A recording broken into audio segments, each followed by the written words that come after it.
Now, you may or may not have heard John 3:16 before. I actually don't really use it a lot in my sermons simply because it's been used so often, really to the point of cliche. However, with God's pursuit of us in mind, I want us to read John 3 verses 16 through 17 together.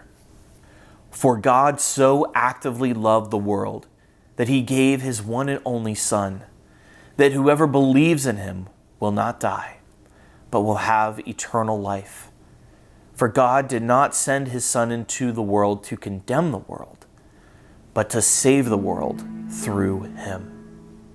The persevering love of a good Father does not come down to condemn, but to rescue and to love. The persevering love of God pursues us and comes down to where we are. It's always amazing to me how many other religions are out there trying to tell you that you can reach up to God, that somehow if you are just good enough, that you'll be able to reach up to his level. And yet our God comes down to us where we are.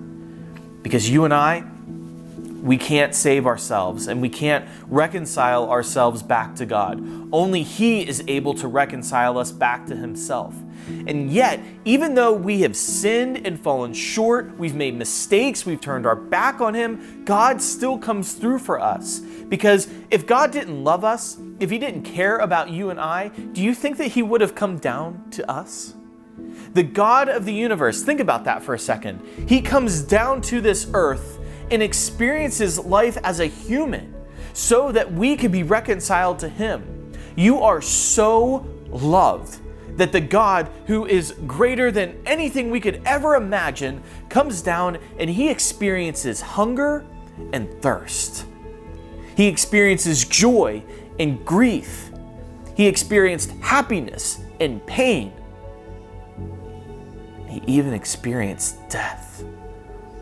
Also, that you and I could be reconciled to him and that we would no longer be separated from our Creator. Now, I don't know about you, but I've been in so many situations where it felt like there was no good way out, like there was no good way forward. There was this impossible situation.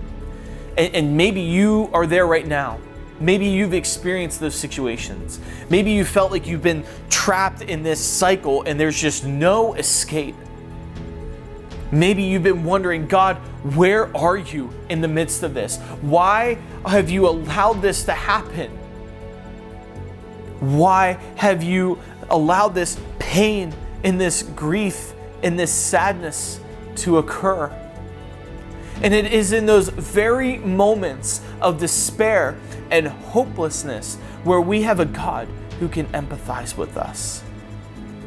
Because our Messiah, our God, went through all of that with us.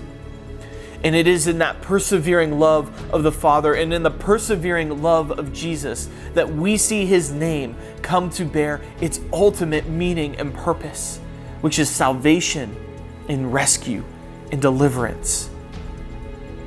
If our God can empathize with us, how much more should we empathize with others? And if God pursues you and I with a persevering love, how much more should you and I persevere in our love with others? And if you and I are made new, if you and I are given a new life in Jesus, then how are we going to use this new life? What are we going to do with it? You are so loved.